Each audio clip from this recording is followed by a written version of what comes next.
Quand vous voyez les montants faramineux que les bailleurs infligent aux commerçants, en combien d'années vous pouvez capitaliser un investissement de 100 millions de francs CFA pour un magasin? 100 millions, hein? Pas de porte. Pas de porte. D'accord. C'est vraiment très abusé.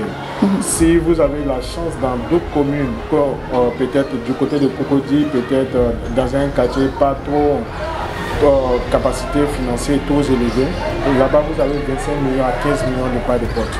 De vous à moi, en combien d'années nous pouvons capitaliser ces montants? Donc vraiment c'est très difficile. Les commerçants n'ont pas de choix par faute de déficit d'infrastructure.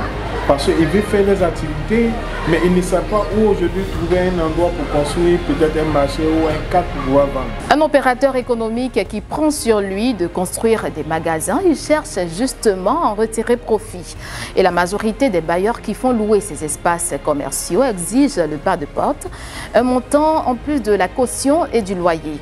Pour fixer ce droit d'entrée souvent élevé, les bailleurs tiennent compte de l'emplacement de l'espace et de la dimension du magasin. Malheureusement, ce droit d'entrée devient un cauchemar pour les commerçants. Le pas de porte, un frein à l'entrepreneuriat, c'est ce sujet qui cristallise notre attention ce jour. Merci de nous rejoindre. Nous recevons aujourd'hui M. Dambélé Mohamed, il est le président de l'UCCI, l'Union des commerçants de Côte d'Ivoire. Merci d'être là. Comment vous allez? Bien, merci. C'est un plaisir de vous avoir avec nous. Alors, on met en même temps les pieds dans le plat. C'est quoi déjà le pas de porte? Le pas de porte, c'est un droit qu'un bailleur demande à un commerçant avant de céder à un magasin. Donc, comme vous avez dit dans votre introduction, c'est un frein déjà au texte déjà de loi qui régit le pas de porte en Côte d'Ivoire. Parce que nous n'avons pas connaissance des textes de loi qui régit les pas de porte en Côte d'Ivoire. D'accord, on va parler de l'aspect frein, mais déjà concernant les pas de porte, quel argument ces bailleurs avancent? Est-ce que d'abord c'est au sein du contrat? Comment ça se passe? En général, il n'y a pas de contrat de pas de porte que les bailleurs donnent aux opérateurs économiques. En fait, comme vous avez dit, ils imposent en fonction des quartiers et des sites déjà un droit d'entrée. Marco, vous allez voir avec moi, Marco et Cocody, Plateau n'ont pas le même montant de pas de porte qu'à Bobo et Pougon. Donc, les pas de porte varient de commune en commune. Donc, en vrai dire, je pense que c'est l'emplacement du magasin, l'engouement du magasin qui fixe un droit de pas de porte aux commerçants, aux opérateurs économiques. C'est ce que nous trouvons anormal déjà, les critères pour imposer les pas de porte aux commerçants. Et en même temps, c'est quoi l'objectif? Est-ce que vous en savez quand même? L'objectif, je pense bien que peut-être c'est qu'ils veulent rentabiliser vite l'argent, mais nous trouvons que ce n'est pas la bonne méthode pour rentabiliser leur argent. Donc à eux-mêmes, à l'État même déjà de voir vraiment cette pratique que les commerçants en souffrent énormément sur le territoire ivoirien. Donc vous êtes le président de l'Union des commerçants de Côte d'Ivoire, justement vous savez comment ça se passe en interne. Alors le processus, lorsque le commerçant va vers un bailleur pour peut-être louer son cadre, comment ça se passe avant que la question de pas de porte ne fasse surface? Déjà, il faut dire que le commerçant, en amont même, ils sont déjà informés parce que le monsieur, quand il finit de construire son magasin, il met dessus à céder avec les pas de porte. Donc, je pense bien qu'ils sont déjà informés en amont déjà. Mais comme je dis, j'ai l'appel que l'Union des commerçants de Côte d'Ivoire lance à tous les commerçants de Côte d'Ivoire de ne pas s'adonner au pas de porte. Parce que quand vous voyez les montants faramineux que les bailleurs infligent aux commerçants, en combien d'années vous pouvez capitaliser un investissement de 100 millions de francs CFA pour un magasin? 100 millions, hein? Pas de porte. Pas de porte.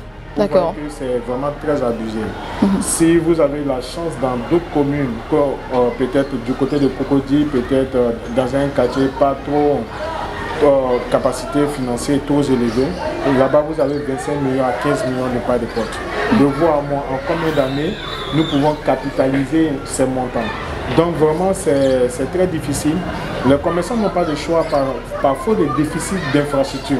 Parce qu'ils veulent faire les activités, mais ils ne savent pas où aujourd'hui trouver un endroit pour construire peut-être un marché ou un cadre pour pouvoir vendre. Donc les premières opportunités qui viennent à eux, ils sautent là-dessus. Mais c'est toujours, c'est pas... Aussi qu'il est interdit de vendre aux abords des routes, hein. vu la mesure de l'État aujourd'hui, vous comprenez à moi aujourd'hui que vraiment les commerçants n'ont pas de choix, vraiment à éviter les pas de porte. Mais moi, nous, au sein de l'Union des commerçants de Côte d'Ivoire, nous sommes en train de travailler là-dessus, de sorte que comment nous pouvons remédier à toutes ces difficultés que les commerçants traversent concernant le flou. Tout à l'heure, nous parlerons effectivement des actions que vous avez menées, que vous continuez de mener. Mais au niveau des pas de porte, ce n'est pas remboursable. Hein. Lorsque le commerçant paye, il n'y a plus de retour. Vous convenez, moi, les pas de porte, nous payons avec le propriétaire. Mais le propriétaire nous dit, nous cherchons un autre commerçant pour revendre le pas de porte, qui est vraiment très difficile. C'est-à-dire, vous venez chez moi, moi je paye chez un propriétaire déjà un droit d'entrée dans le magasin de 15 millions. Donc lorsque moi je vois que le magasin ne tourne pas bien, moi je décide de partir. Normalement, c'est lui qui est censé me rembourser les 15 millions, mais il me demande d'accord, cherche quelqu'un d'autre qui va payer les mêmes montants. Et puis lui, il va venir payer maintenant une caution, une avance auprès du propriétaire. Vous voyez que c'est vraiment abusé. Mais après, pour c'est différent de la caution. C'est totalement différent de la caution. Le pas de porte est à part, la caution aussi est à part. C'est ce qui me permet, c'est deux mondes différents. Nous n'avons pas de porte, nous avons les cautions. Est-ce qu'il y a possibilité de négociation avec le bailleur? Négociation sur les pas de porte, je pense que non, il n'y a pas de possibilité pour les commerçants, pour ce que moi-même je sais déjà en tant que commerçant aussi. En général, quand les pas de porte, vous pouvez discuter sur le coût des pas de porte. On peut aller un peu, si le monsieur te dit 100 millions, toi tu peux dire d'accord, non, je n'ai pas les 100 millions, mais j'ai plutôt 50 millions. C'est à lui d'analyser si ça l'arrange ou pas. Mais ça n'empêche pas que tu dois payer une caution, tu dois payer déjà l'avance aussi du local et puis chaque mois continuer de louer le magasin. Donc vous voyez que c'est un peu difficile. À combien d'Ivoiriens qui peuvent vraiment s'adonner au pas de porte en Côte d'Ivoire? On en vient maintenant à vos actions en rapport avec cette question de pas de porte. D'accord, les actions de l'Union des commerçants de Côte d'Ivoire, d'abord nous avons commencé par la sensibilisation sur tout l'étendue du pays, les 13 communes d'Abidjan, où nous avons fait des micro-trottoirs. Vous pouvez voir sur notre page de l'Union des commerçants de Côte d'Ivoire, vous allez voir toutes les actions que nous avons menées. Dis aux commerçants que c'est un frein, non seulement pour leur commerce, et puis pour la rentabilité même de leurs activités, ce n'est pas évident. Donc aujourd'hui, ce n'est pas la solution de pouvoir payer les pas de porte. Auprès des autorités, nous avons adressé des courriers à notre ministère de tutelle, au gouvernement aussi, pour les interpeller aussi, les dangers des pas de porte. Aujourd'hui, si vous voyez que nous avons autant de commerces ambulants sur tout l'étendue du pays, c'est dû quelque part au phénomène des pas de porte. Le e-commerce en train de se développer aujourd'hui. Effectivement. C'est dû aussi au phénomène des pas de porte. Donc vous voyez que vraiment l'État a intérêt aujourd'hui à s'initier dans le phénomène de... Mais après, Président, pour ne pas vous interrompre, mais je le fais, vous dites que vous sensibilisez les commerçants à ne pas s'adonner à ces manigances ou ces stratégies-là des bailleurs concernant les pas de porte. Mais qu'est-ce qu'ils pourront faire si la majorité de ces bailleurs-là exigent voilà, des pas de porte? La solution, elle est simple. À l'Union des commerçants de Côte d'Ivoire, comme je vous ai dit, nous avons initié un projet de construction de marché sur tout l'étendue du pays. Aujourd'hui, je remercie certaines autorités de notre commune, les différentes mairies, qui ont mis des terrains à notre disposition. C'est à nous de nous rassembler. D'accord. Et puis aller nous-mêmes construire notre marché. Et puis pour éviter les phénomènes... Donc à vrai dire, les autorités, pour certaines, s'impliquent pour que les choses puissent changer. Là, je tire le chapeau à certaines maires de notre commune aujourd'hui qui ont bien voulu mettre des terrains à la disposition de notre organisation, de sorte que nous puissions informer les commerçants à venir construire des marchés modernes sur tout l'étendue du pays pour éviter encore les phénomènes, en attendant que l'État prenne des mesures vraiment adéquates sur le phénomène des pas de porte. Et on a appris également que les pas de porte même concernent les conteneurs également.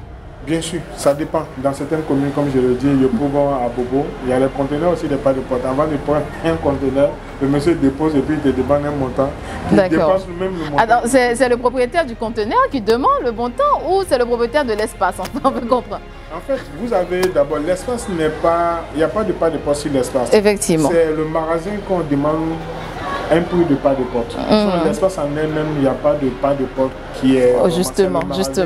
Ou le conteneur que le propriétaire demande les pas de porte. Voilà. Donc sur le conteneur également, hein, aussi on il y a des ça. pas de porte. Il y a des communes, il y a des endroits que je peux vous montrer qu'on exige forcément des pas de porte sur le conteneur avant de céder. Mais différemment, les prix ne sont pas assez énormes, hein, c'est ça? Pour les conteneurs, c'est encore plus allégé. D'accord. Je pense que vous êtes aux alentours de 1 million à 2 millions pour un conteneur. Alors que si moi je vois un ferronnier, on peut me faire un conteneur à 200 000 à 300 000. Justement. Vous voyez ce que ça fait. Maintenant, il faut trouver un site aussi où déposer. Là aussi, ça pose encore énormément de difficultés à tous les commerçants de Côte d'Ivoire. Et voilà, c'est ici que nous refermons cet échange. Merci bien, Président. Et au plaisir de vous revoir encore pour d'autres émissions. Merci. Merci à vous, chers internautes, de nous avoir suivis. N'oubliez pas de liker, partager, abonnez-vous et surtout activez la cloche de notification pour ne rien rater de nos capsules. Portez-vous bien. Merci beaucoup.